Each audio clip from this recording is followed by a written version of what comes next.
Okay, it's time to start.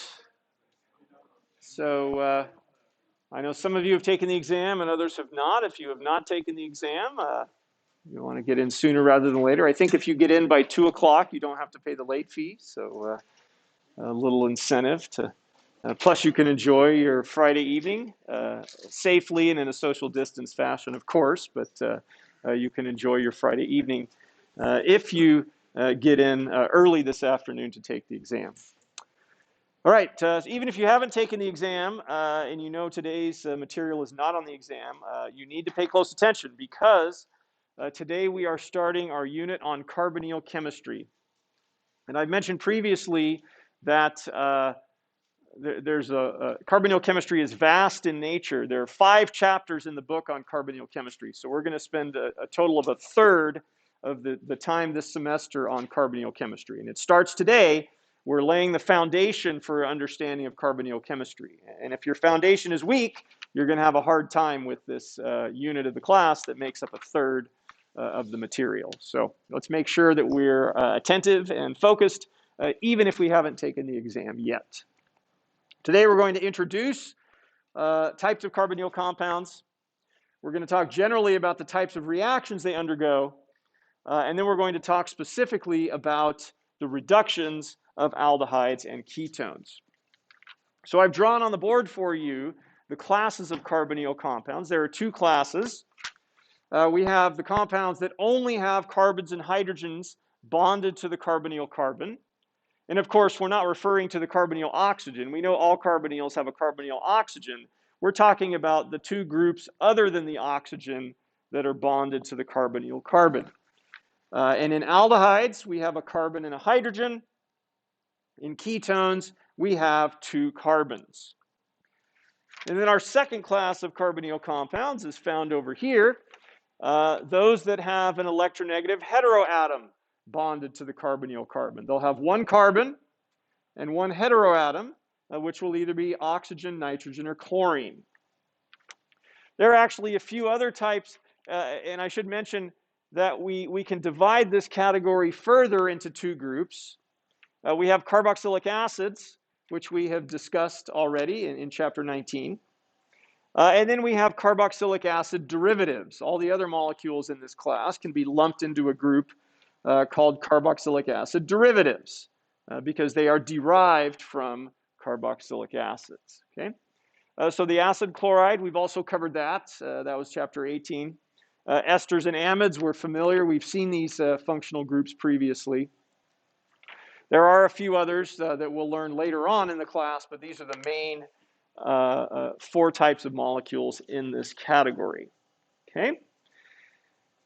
So, and these molecules are classified differently because they'll react differently depending on whether or not they have an electronegative heteroatom attached to the carbonyl carbon, as these compounds do, whereas these ones do not.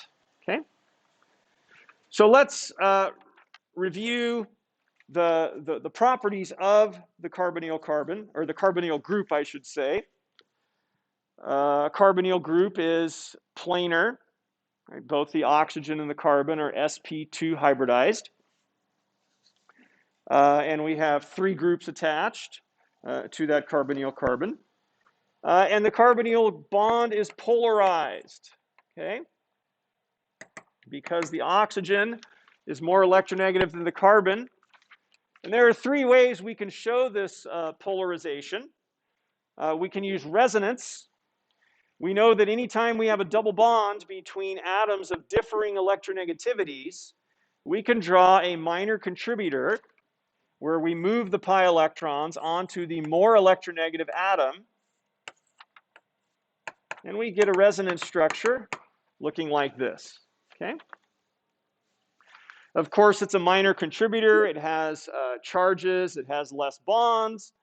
But I've told you repeatedly that minor contributors provide clues to the reactivity of molecules. And this minor contributor tells us that compounds with carbonyl groups are going to be electrophilic on the carbonyl carbon because we have that positive charge in the minor contributor. Another way we can see this is we can draw the hybrid, right? The resonance hybrid is going to look like this. Now, because we have a major and a minor contributor, we know that the carbon-oxygen bond order is going to be much closer to 2 than it is to 1. We also know that the magnitude of these partial charges is going to be closer to 0 than to 1, but they do exist. And so looking at this hybrid, we again can conclude that the carbonyl carbon is going to be electrophilic. And then the third way we can see that electrophilicity of the carbonyl carbon is to just draw the polar bond. We can use the dipole method to show the polarity of that bond. That also shows us the electrophilicity of the carbonyl carbon. So there are 3 properties of carbonyl compounds that control the reactivity.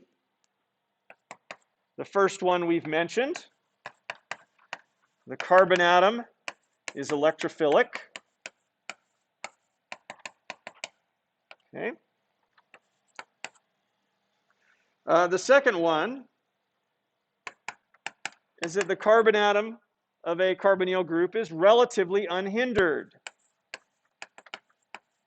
Okay. It is sp2 hybridized. It's trigonal planar. So it has 3 groups attached instead of the 4 groups that you would find with a tetrahedral carbon. Additionally, all 3 of those groups are in the same plane. So while that plane might be hindered, above and below that plane is fairly unhindered. Okay, so the carbon atom of a carbonyl group is fairly unhindered. That can vary to degrees depending on the types of groups that are attached. But in general, a carbonyl carbon is less hindered than most tetrahedral carbons.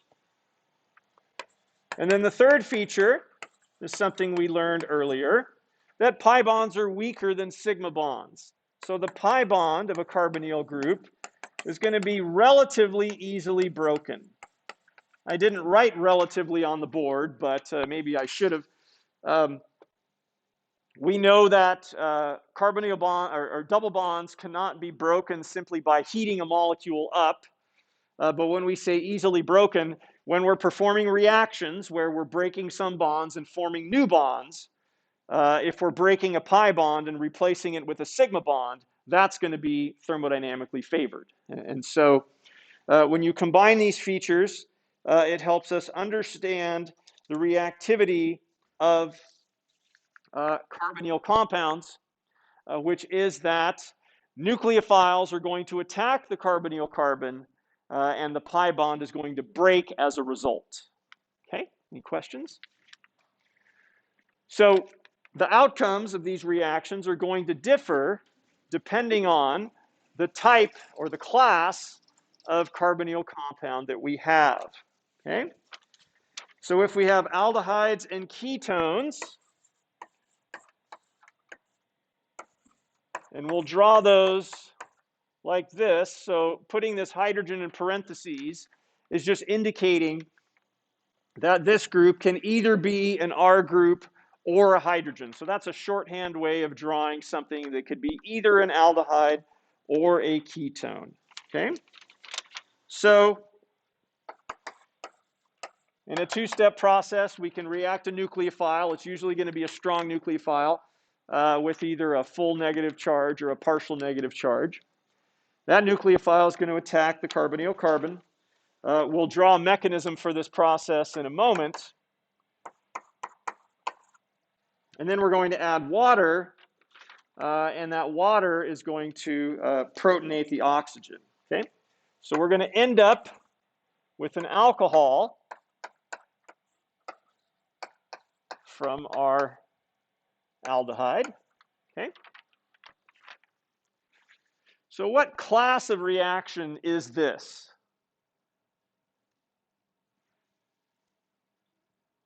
And as a hint, we have a double bond or a pi bond here in our starting material that we don't have in the product. It's an addition reaction, exactly. Okay? So with aldehydes and ketones, The characteristic reaction will be addition.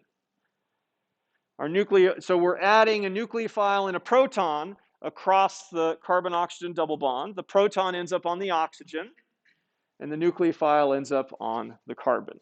Okay, so nucleophilic additions are the characteristic reactions of aldehydes or ketones. Carboxylic acids and their derivatives will undergo a different type of reaction, and that is due to the fact that they have this electronegative heteroatom, which can serve as a leaving group. Now we have these molecules up here on the top board. Chlorine, so chloride, you recognize that as a good leaving group. These other ones, OH, alkoxide group, negatively charged nitrogen, those are terrible leaving groups as far as SN1 or SN2 chemistry goes. But when we're talking about carbonyl chemistry, they're not so bad. So because this Z, or this electronegative heteroatom, can function as a leaving group with our carboxylic acids and their derivatives, instead of having an addition reaction, we can have a substitution reaction where we retain the carbonyl and we have expelled Z. We have expelled our leaving group. Okay?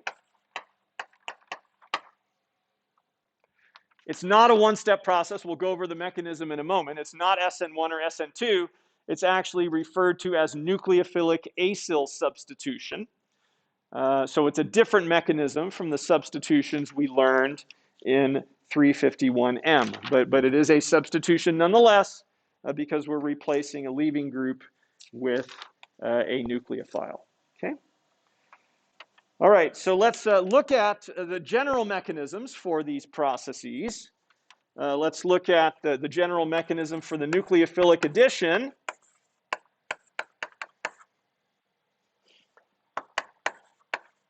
And based on what we've learned, knowing that the carbonyl carbon is electrophilic, has that partial positive charge, knowing that our nucleophile is nucleophilic, it should not be surprising that the first step of this process is going to be the nucleophile attacking the carbonyl carbon, and then we're going to push the pi electrons up to the oxygen.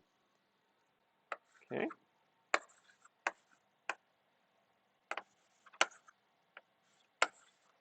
That's going to give us an alkoxide intermediate. And you'll notice that we have gone from an sp2 hybridized trigonal planar carbonyl carbon to an sp3 hybridized tetrahedral carbon. So we changed the geometry of the molecule when we performed this nucleophilic attack. Okay? And then the next thing that's going to happen is we're going to add water. And this usually has to be done in a second step because many of our nucleophiles are too basic to coexist with water. Many of our nucleophiles would just deprotonate water if they were present at the same time. So in a second step, we add water and we protonate the alkoxide to give an alcohol. Okay. These nucleophiles usually are either equivalents of hydride. They're not hydride themselves, but they react like H-, or they're equivalents of carbanions. They're usually not carbanions, but they react like a negatively charged carbon. Okay? So we're usually forming either a carbon-hydrogen bond or a carbon-carbon bond in these nucleophilic additions. Okay? Any questions about this mechanism? Okay. So let's look at, before we go on,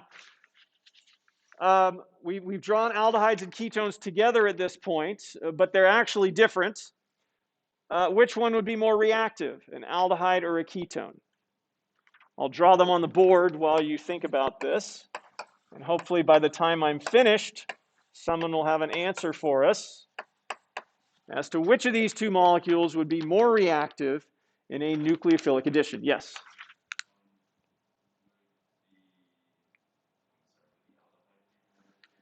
Okay, aldehyde is more reactive, and why?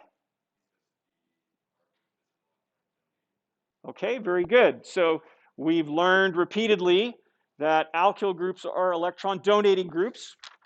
They're weak electron donors, but they are electron donating groups. We have one alkyl group in an aldehyde. We have two in a ketone. So with two alkyl groups donating electrons to that ketone with a partial positive charge, the carbonyl carbon with a partial positive charge, that partial positive charge will be smaller in the ketone than it will be in the aldehyde. Okay, so the aldehyde will have a higher partial positive charge and therefore be more reactive according to electronics. We can also say it's more reactive according to sterics. I did tell you that in general, carbonyl compounds are less hindered than compounds with tetrahedral carbons. But if you have two alkyl groups versus one, you are going to have a bit more steric hindrance with a ketone than with an aldehyde. So we could make both an electronic argument and a steric argument that would come with the same conclusion, namely that aldehydes will be more reactive than ketones. Okay?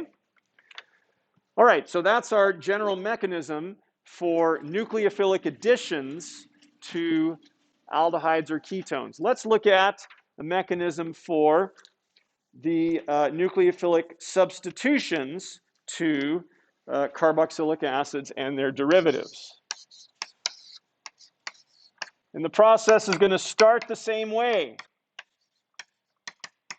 We're going to have a strong nucleophile attack our carbonyl carbon, push the pi electrons up to the oxygen. Okay, so far it's the same. We get this alkoxide intermediate. But now the two reaction pathways diverge because here we have a Z, we have a heteroatom-based group, and that can actually act as a leaving group. So what's going to happen is an elimination process where one of the lone pairs on the oxygen is going to reform the carbonyl group, the carbon-oxygen double bond, with expulsion of the Z group. The leaving group gets expelled. Okay? So this is going to work when Z is less basic than our nucleophile. And because the nucleophiles we're going to use in these reactions will be strongly basic, we can use leaving groups that are more basic than ones that we typically saw in SN2 chemistry in 351M. Okay? So this intermediate in this case is referred to as our tetrahedral intermediate.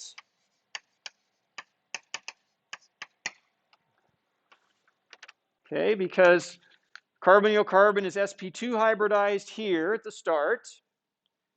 We convert it into an sp3 hybridized tetrahedral carbon at the intermediate stage. And then when we perform the elimination, we convert it back to a planar sp2 carbon. Okay, so this intermediate species is known as the tetrahedral intermediate. Okay, so this is a substitution reaction. We're replacing Z with our nucleophile. It is called nucleophilic acyl substitution because the nucleophile is attacking, and remember we refer to this as an acyl group. So it's a nucleophilic substitution occurring at an acyl group. So we talked about the relative rates of aldehydes and ketones. Aldehydes are going to react faster than ketones. What about our carboxylic acids and their derivatives? The relative rates of their reactivity are going to depend on the leaving group ability of Z. The better leaving groups are going to react faster. So if we go in order of increasing rates, increasing leaving group ability, NH2 minus, that's going to be an awful leaving group. That's a very, very strong base. So amides are going to react very, very slowly in these reactions. Okay? Hydroxide or alkoxide, those are also strong bases. So this is a way of drawing carboxylic acids and esters with one structure.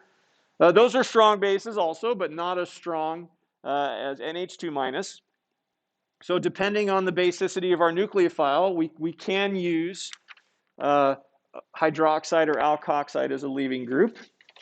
But then, of course, our fastest is going to be our acid chloride because we're using a good leaving group, very weakly basic chloride. Okay, so reaction rates are going to parallel leaving group abilities. So acid chlorides are going to be the most reactive in nucleophilic acyl substitution. Amides are going to be the least reactive. There's another reason for that, and that's derived from the fact that these heteroatoms all have lone pairs on them. And since they have lone pairs, we have another resonance structure, a minor contributor that we can draw. We'll draw it with the amide, where we can donate electrons from the nitrogen to our carbonyl carbon. We end up with this minor contributor, okay? It's a minor contributor, but its contribution becomes more substantial as the electronegativity of our Z group decreases, right? The less electronegative atoms are more willing to donate their lone pairs. And so with the amide, even though this is a minor contributor, we'll call it a substantial minor contributor because it does contribute. There is actually hindered rotation about that, slow rotation about that carbon-nitrogen bond because it has a small amount of double bond character. But the point is, we're donating electrons to that carbonyl carbon. We're making it less electrophilic. So the more prominent this minor contributor is, the less reactive our carboxylic acid derivative will be. Okay? With chlorine, of course, being more electronegative, then this minor contributor is much more minor than it is with an amide. Okay? So two reasons why acid chlorides will be the most reactive carboxylic acid derivatives, and amides will be the least reactive in nucleophilic acyl substitutions. Any questions? Yes, go ahead. So with the acid chloride substitution, it seems like it'd just be inefficient for the lone pair to go up to the oxygen and then to come back down. Okay. Why would you not have an SN2 reaction is what you're asking. Yeah, very good question. The reason is that in order to have an SN2 reaction, you have to have backside attack. So to have backside attack on a carbonyl group, your nucleophile is going to have to approach in the same plane as those other groups. I told you carbonyl compounds are unhindered. That's only when you're not in the same plane as all the groups. Okay? So if you were going to try to do an SN2 reaction and directly displace Z, this nucleophile would have to be in the plane of the board, and it would be approaching this electron-rich oxygen and would be repelled. So that is going to give you a substantial activation barrier, very high activation energy. It's much faster for when your nucleophile approaches a carbonyl carbon, it's actually going to approach from either above or below the plane because your geometry is going to change from planar to tetrahedral. And to do that, it's going to have to approach from either above or below. Okay? So the answer to your very good question is that it's faster for the nucleophile to approach from above or below, and it's going to approach from this angle, above or below, away from that electron-rich oxygen, then trying to approach in the plane close to the electron-rich oxygen. So that makes this two-step process much, much faster than a hypothetical one-step SN2. But that's a great question. Somebody asked it in the first hour as well. Okay? Other questions about nucleophilic acyl substitution? Okay, let's look at specific types of substitutions or additions to carbonyl compounds, which are reduction reactions. And before we get into the reduction reactions, let's review generally oxidations and reductions. We learned last semester that oxidation in organic chemistry is defined as increasing the number of carbon heteroatom bonds and or decreasing the number of carbon-hydrogen bonds. As we go from alcohols to aldehydes or ketones and carboxylic acids, we are oxidizing 1 carbon-oxygen bond, 2 carbon-oxygen bonds, 3 carbon heteroatom bonds, depending on what Z is. Okay? We've gone from 2 carbon-hydrogen bonds to 1 carbon-hydrogen bond to 0. Okay, so by both measures, it's oxidation to the left, reduction to the right. Okay? And we use O in brackets as shorthand for showing oxidation, and H in brackets as shorthand for showing reduction. Okay? So there are 3 common types of oxidation and reduction reactions of carbonyl compounds. Okay? The first one is the reduction of aldehydes and ketones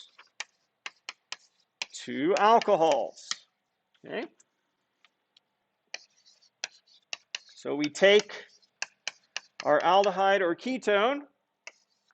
We're not going to show the conditions right now. We'll just put our H in brackets. And we're going to generate alcohols. Okay?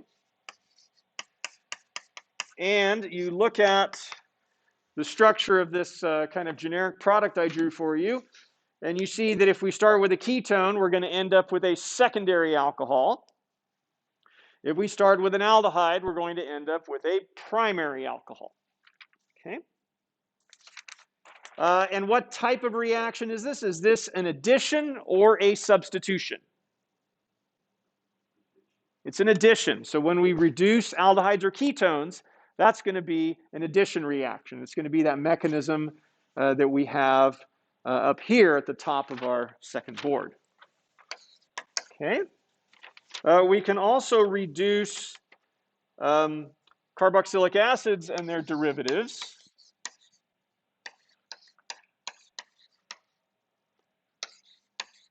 But the products, we can get different products in this case. So here's our carboxylic acid or derivative. We reduce that, and we can end up with an aldehyde. What type of reaction is this? Addition or substitution? That is a substitution. But the aldehyde is also capable of being reduced.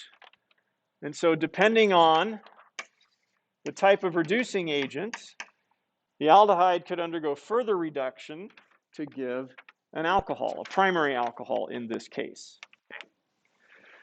So depending on the reducing agent we use, we can have just the nucleophilic substitution reaction, or we can have a substitution followed by an addition to give us an alcohol. And then there's only one type of oxidation that we can have, and that is oxidizing an aldehyde to a carboxylic acid. Okay?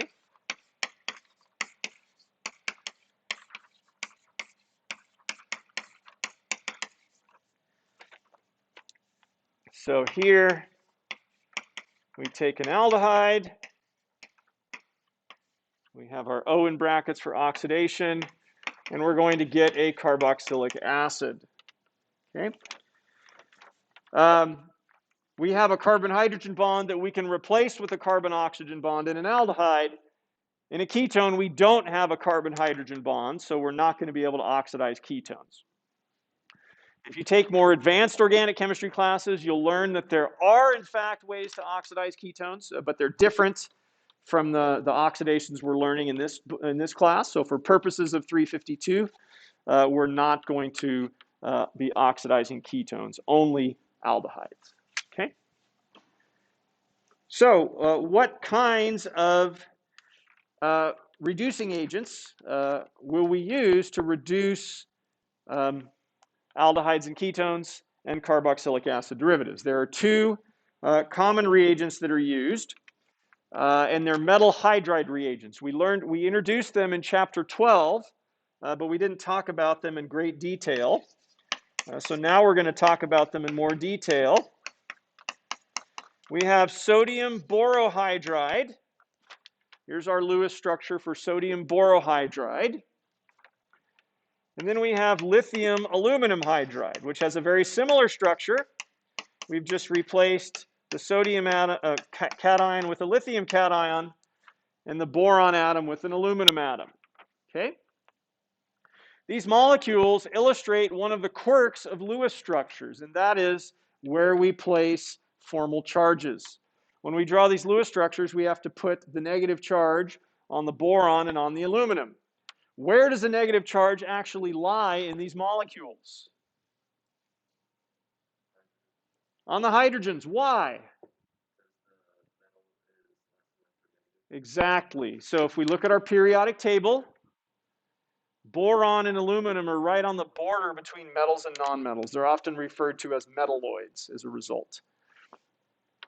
A characteristic of metals and metalloids is that their electronegativities are lower than nonmetals. So both boron and aluminum are less electronegative than hydrogen. So those bonds, we'll call them metal hydrogen bonds for short, are going to be polarized towards the hydrogens. So that negative charge is largely shared by those hydrogens. Very little of it is going to be on the aluminum or the boron. Okay? Knowing what we know about the periodic table, we can actually compare these reagents and determine which one would have a higher amount of negative charge on the hydrogens. Which one is it? Borohydride or aluminum hydride? Which one has more negative charge on the hydrogens? Aluminum hydride. Why? Yeah, as you go down the periodic table, electronegativity decreases. Aluminum is less electronegative than boron. And so that metal hydrogen bond is more polarized in aluminum hydride than it is in borohydride. Okay?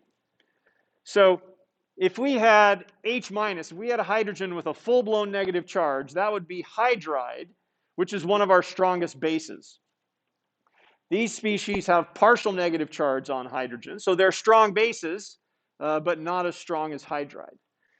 Because we have more of a partial negative charge on the hydrogens of aluminum hydride, it is more basic than borohydride. So with aluminum hydride, it reacts violently with water. It will deprotonate water. You get hydrogen when it deprotonates water. So when I say violently, you get serious bubbling as you form this hydrogen gas. If you do this in a reaction vessel, you can unintentionally create a volcano, which is not very fun. If you're doing it unintentionally, that is. In contrast, our borohydride is going to react more slowly with water. In fact, it is soluble in methanol. Methanol is a protic solvent like water is. If you exposed aluminum hydride to methanol, you get the same violent reaction you get with water. But sodium borohydride, because it's less basic, reacts quite slowly with methanol. And so you can actually dissolve it in methanol and still use it as a reducing agent without too much interference from that acid-base reaction. So it's important to note the difference in reactivity between these two species. So let's look at the mechanism of reduction of aldehydes and ketones. And we're just looking at it on the screen because we've already drawn these two steps. This is a nucleophilic addition. We've already drawn the two steps out generally. Step one is nucleophilic attack. Our nucleophile in this case is the aluminum hydride. So we're using one of the sigma bonds, one of the aluminum hydrogen sigma bonds is our nucleophile. So we get ALH3 as our byproduct. We would get BH3 as our byproduct if this was with borohydride.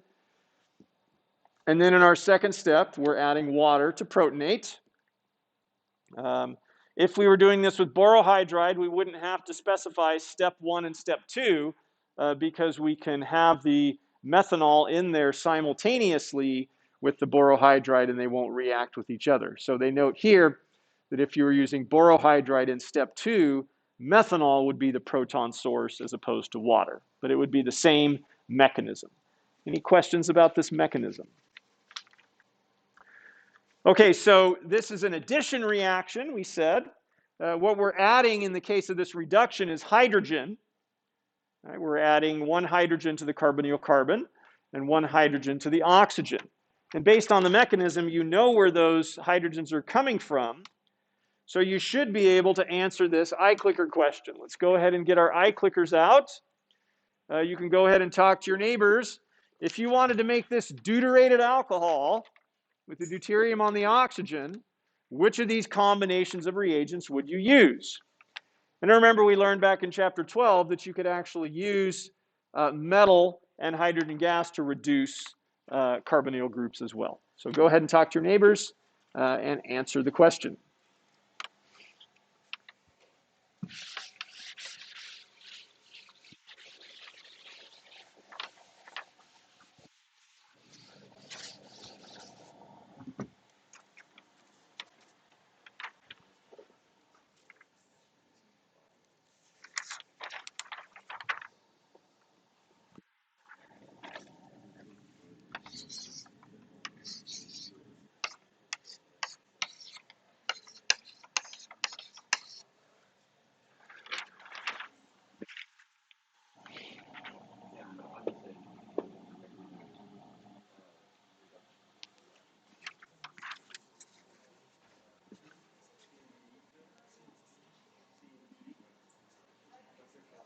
Yes. Yes.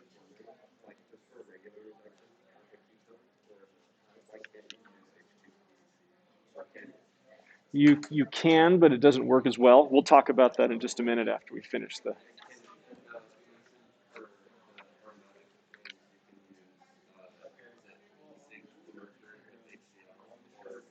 Yeah, that's going to reduce the carbonyl. That reduces it to a CH2 as opposed to an alcohol.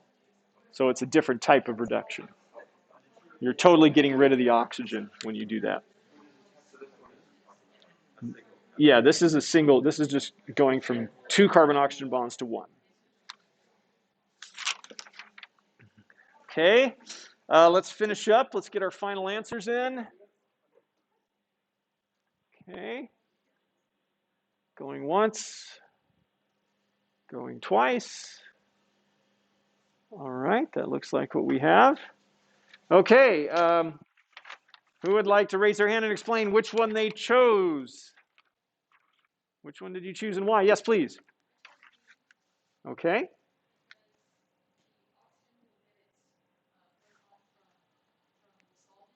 Good.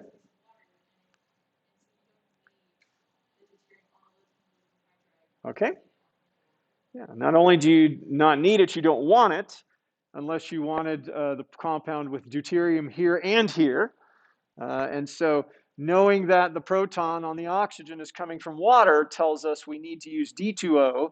Knowing that there's no deuterium there tells us we need to use lithium aluminum hydride, right? A would give us hydrogens at both places. B would give us deuteriums at both places, okay? So we did learn in chapter 12 that we could reduce carbonyl groups with hydrogen and a metal catalyst.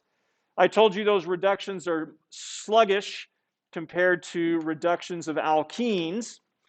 And so you have to use higher pressures when you're trying to reduce carbonyl groups. So that means that if we have a compound that is an enone, it has an alkene and a ketone, there are 3 ways of reducing it. We could use sodium borohydride and methanol, and that would reduce the carbonyl group, but not the alkene. So we would end up with an allylic alcohol as our product, okay? We could use hydrogen gas at atmospheric pressure. Whenever your book talks about this, it usually says 1 equivalent. That's absurd. You cannot measure out an equivalent of a gas. It's impossible. But you can control the pressure of a gas. And so if you just have a gas at atmospheric pressure, usually in a balloon, that's going to be able to reduce the double bond, the carbon-carbon double bond, but not the carbon-oxygen double bond. So you would get a ketone from that reduction. And then the third reduction we could do, your book says excess, but there's always excess of hydrogen whenever you're using it. And so what we'll say is high pressure, you use a device that allows you to crank up the pressure. And then that high pressure hydrogen is going to allow you to reduce the carbon-carbon and the carbon-oxygen double bond, giving you this saturated alcohol. Okay, so 3 ways we can reduce enones. Now, we haven't talked about stereochemistry yet. Stereochemistry is important in reductions. In reductions of aldehydes, we generate primary alcohols. And so we're not forming a stereocenter in that process. But when we reduce a ketone, if our 2 alkyl groups are different, we form a secondary alcohol that is chiral. We do generate a stereocenter. So let's take this ketone. We have a methyl group and an ethyl group. We're going to reduce it with borohydride.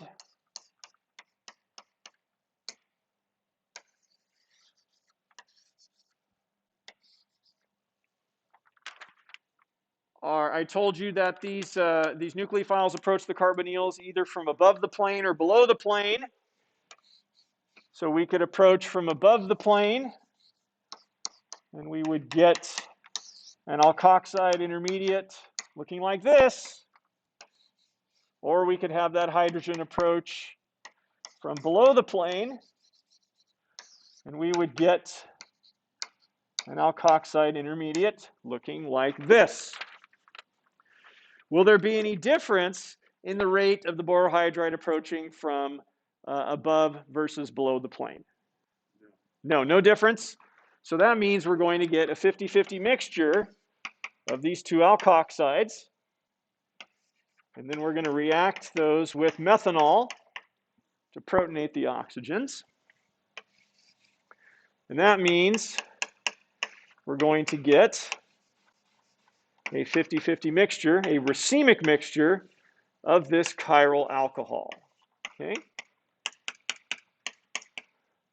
So we have taken an achiral starting material, this ketone, an achiral reagent. We've produced a chiral product, but anytime we use achiral starting materials and reagents and make chiral products, we know that those chiral products have to be racemic. Okay? So what would we do if we wanted a single enantiomer of our alcohol? How could we get a single enantiomer? What could we do? Think back to chapter 12. We learned a way to make chiral compounds as a single enantiomer. Chapter 12, back before Thanksgiving.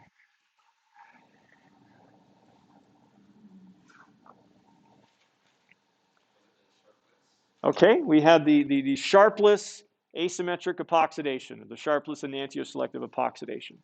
And what was the key ingredient in the sharpless asymmetric epoxidation that allowed us to make a major enantiomer and a minor enantiomer? You don't have to describe it specifically, you can use general terms. Okay, we had a titanium catalyst, and then we had some sort of a chiral group. It was a chiral diol that was attached to that titanium catalyst. So we had a chiral catalyst. So whereas using achiral catalysts or reagents will give us racemic products, if we use a chiral catalyst or a chiral reagent, we can obtain a single enantiomer of a chiral compound. And there are ways to perform enantioselective reductions of ketones to give us a single enantiomer of our chiral secondary alcohol. In fact, there is more than one way to do this, but the one we're going to learn in class is probably the most common one. This is one we've used in my lab before. And this is referred to as the CBS reducing agent. And the CBS is just related to the initials of the chemist who discovered this. C is E.J. Corey. Professor Corey is in his 90s now. He's been at Harvard since well before I was born. and has won the Nobel Prize. In 1990, he won the Nobel Prize for a variety of discoveries in organic chemistry. This is just one of them. And B and S were the students or postdoctoral researchers who worked with him. So here's the reagent, and you can use either enantiomer of this. You can buy it. And what it is a chiral version of sodium borohydride. So this molecule here is called an oxazoborolidine. But the key feature is it has this nitrogen atom. Okay, that nitrogen atom is a good Lewis base. You mix this with BH3. BH3 is an outstanding Lewis acid. It has an empty orbital. It only has 6 electrons. So you form a Lewis acid-Lewis base complex between this nitrogen and that boron. That gives you a positive charge on the nitrogen and a negative charge on the boron. If you get a negative charge on the boron and you have 3 boron-hydrogen bonds, what does that look like? I've erased it now, but it looks like borohydride. So you get a chiral version of borohydride. That's what this is. This is a chiral version of borohydride. You get a negative charge when this boron interacts with the nitrogen. You get a negative charge on the boron. You've got these 3 hydrogens attached to the boron, so it's a chiral version of borohydride. Okay? So because it's a chiral version of borohydride, it gives us a major enantiomer and a minor enantiomer. Here's an example. Reduction of this ketone gives us 97% EE, and this is common. The EEs you get, so here's a review of how you calculate EE. You subtract the minor enantiomer from the major. EEs in these reactions are commonly in the 90s. Usually you're getting better than a 95-5 ratio. Okay? And then we see here an example of how this was used to synthesize a molecule we've learned about previously. Salmeterol is our long-acting asthma drug. It's the one that's got the long tail, the long nonpolar tail that gets anchored in cell membranes and slowly released over time. And a key step in a synthesis of salmeterol, of enantiopure salmeterol, is a CBS reduction of this ketone to give this chiral secondary alcohol. So the book, I think, teaches you a mnemonic device here and tells you which enantiomer of the reagent gives you which enantiomer of the alcohol. That's really not very important because you can look that up. And it doesn't explain to you why we get a major enantiomer and a minor enantiomer. So that was something we addressed back in chapter 12, but let's revisit that. Why can we get a major enantiomer and a minor enantiomer? And I'll start out with why we don't get it. So relative energies of enantiomers, are they the same or different?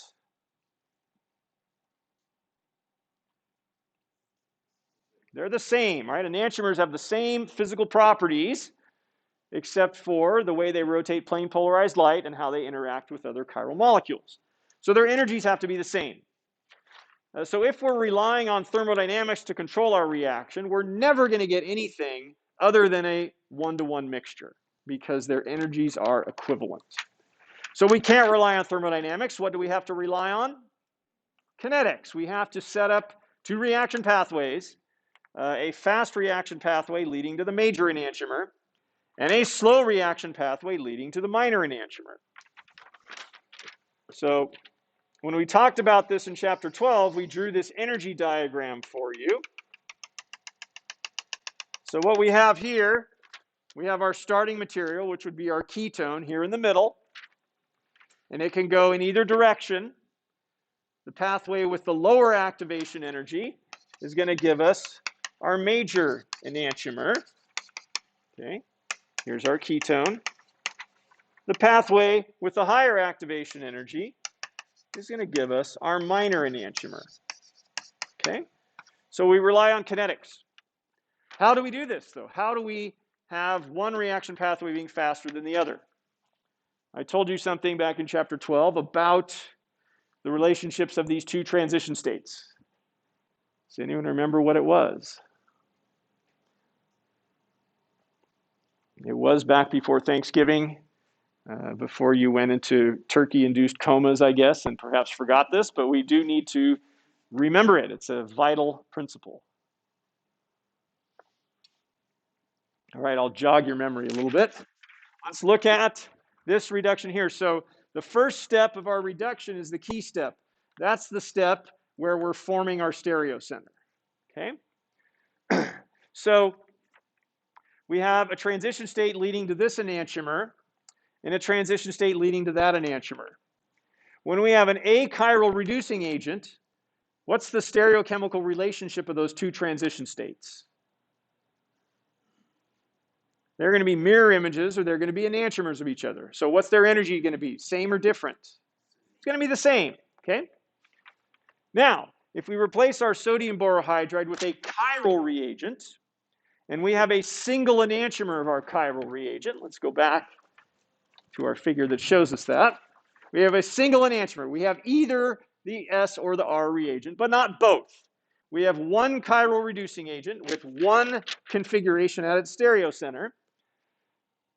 Now we have two different transition states, one leading to one enantiomer, one to another. Because we have the chiral reagent involved in the transition state, what is the relationship between those transition states? They're now diastereomers, okay? Diastereomers have different physical properties. They have different energies. So one of those diastereomeric transition states will be lower in energy. The other one will be higher in energy, okay? So that's how we do this. This is how we perform an enantioselective reaction. We use a single enantiomer of a chiral catalyst or a chiral reagent. And this means that our transition states now become diastereomers. They're different in energy. And so we have a lower activation energy leading to the major enantiomer, a higher activation energy leading to the minor enantiomer. This is much more important to learn than to memorize S gives either the R or the S alcohol and vice versa. Okay, this is much more powerful because then you understand how we can obtain a major enantiomer and a minor enantiomer. All right, we can do this in nature as well. Nature has enzymes that perform enantioselective reductions. We'll talk more about this on Monday, but just briefly to show you, NADH is the chiral reducing agent. It is a coenzyme. It's used in the active site of an enzyme, and it can reduce ketones enantioselectively to give secondary alcohols. And we'll pick up there on Monday. If you haven't taken the exam yet, good luck.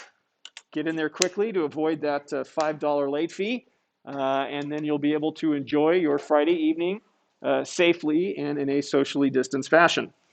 We'll see you on Monday.